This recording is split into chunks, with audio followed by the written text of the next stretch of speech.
Espejos esféricos. La reflexión especular no se cumple para cualquier superficie reflectora. Esto quiere decir que existen superficies reflectoras para los rayos reflejados que dejan de ser paralelos, pese a que los rayos incidentes sí lo hayan sido. Esto es evidente cuando las superficies reflectoras tienen irregularidades. Sin embargo, también ocurre si las superficies, aunque estén lo suficientemente pulidas, corresponden a una geometría que no es plana. Un caso interesante ocurre cuando la superficie de los espejos es esférica. En estas circunstancias, los rayos incidentes que son paralelos producen rayos reflejados que dejan de ser paralelos, y que dependiendo de si la superficie reflectora está en el interior o exterior de la esfera, pueden ser divergentes o convergentes. El centro de curvatura es el centro de la esfera a la que pertenece el casquete. Cualquier rayo que pase por este punto se reflejará sin cambiar de dirección. El centro del casquete esférico se denomina centro de figura. La línea azul que pasa por los dos puntos anteriores se denomina eje óptico. El foco es el punto en el que se concentran los rayos reflejados, para el caso de los espejos cóncavos, o sus prolongaciones si se trata de espejos convexos. Llamamos distancia focal de un objeto a la distancia entre los puntos F y C, así que distancia focal es igual al radio de la curvatura dividido en 2. Un espejo esférico con superficie reflectora en su interior es un espejo cóncavo, que genera que todos los rayos incidentes que son paralelos entre sí se reflejen convergiendo a un punto en común. En los espejos cóncavos, si el objeto se encuentra a una distancia superior a la distancia focal, se forma una imagen real e invertida que puede ser mayor o menor que el objeto. Si el objeto se encuentra a una distancia inferior a la distancia focal, se forma una imagen virtual y derecha con respecto al objeto. Por otro lado, un espejo esférico con superficie reflectora en su exterior es un espejo convexo. Este tipo de espejos hacen que los rayos reflejados, asociados a rayos de luz incidentes que son paralelos entre sí, sean divergentes, y que si su trayectoria se extrapola dentro del espejo, dichos rayos reflejados coincidan en un punto en común. En los espejos convexos siempre se forma una imagen virtual y derecha con respecto al objeto. La construcción de las imágenes que se producen por la reflexión en espejos esféricos puede hacerse de manera geométrica, siguiendo una serie de pasos para cada tipo de espejo. En cada caso, la base del objeto coincide con el eje focal del objeto. Primero, se traza un rayo incidente paralelo al eje óptico que pasa por el extremo superior del objeto, el cual se refleja hacia el foco.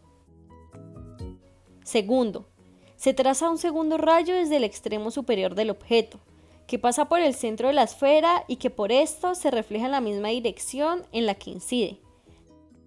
Tercero, un tercer rayo se traza desde el extremo superior del objeto, el cual incide sobre el espejo pasando por el foco y proyectándose paralelo al eje óptico.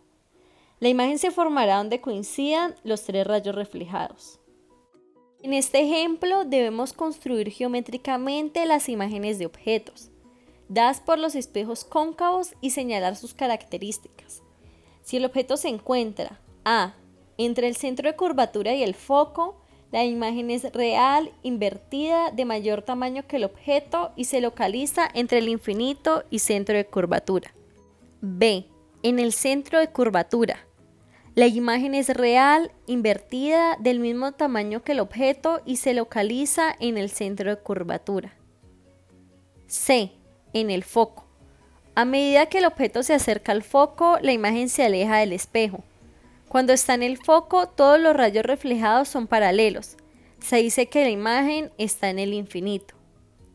D. Entre el foco y el vértice. La imagen se forma por la prolongación de los rayos reflejados y aparece detrás del espejo. La imagen es virtual, derecha y de mayor tamaño que el objeto. En este caso se siguen los mismos pasos que en el caso de un espejo cóncavo, solo que el foco y el centro del espejo estarán detrás del mismo.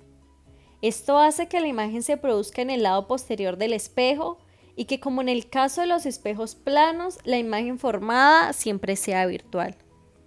Pero, ¿qué es una imagen virtual? Una imagen virtual se define como lo opuesto a una imagen real. Por lo tanto, una imagen que no se puede obtener en una pantalla se conoce como imagen virtual. La explicación de esto es el hecho de que los rayos de luz que forman una imagen virtual nunca convergen. Por lo tanto, una imagen virtual nunca se puede proyectar en una pantalla. El mejor ejemplo de una imagen virtual es tu reflejo en el espejo. Es posible encontrar una ecuación que relacione la distancia de la imagen al espejo, distancia del objeto al espejo, tamaño o altura de la imagen, tamaño o altura del objeto y la distancia focal. Estas ecuaciones son prácticas en la construcción de los espejos. En la figura se representa un espejo cóncavo, un objeto, su imagen y dos rayos con sus respectivos reflejos. Debido a que el rayo ML es el reflejo del rayo KM, el ángulo que forma con la normal es congruente. Por lo tanto, los triángulos MOK y MIL son semejantes y se establece la proporción. Encontramos la ecuación para los espejos esféricos, la cual es igual a 1 sobre distancia de la imagen al espejo más 1 sobre distancia del objeto al espejo es igual a 1 sobre distancia focal. El aumento se refiere a la relación entre la altura o tamaño de la imagen con respecto al objeto. Su ecuación resulta la primera proporción, establecida anteriormente. Altura de la imagen dividido entre altura del objeto es igual a menos distancia de la imagen al espejo sobre distancia del objeto al espejo. El signo menos resulta de las convenciones de signos que a continuación se describen. Cuando el objeto, la imagen o el punto focal estén del lado reflejante del espejo, la distancia correspondiente se considera positiva. Si están al otro lado del espejo, son negativas. Las alturas o tamaños del objeto y la imagen son positivas si se encuentran por encima del eje óptico. Si están por debajo, son negativas.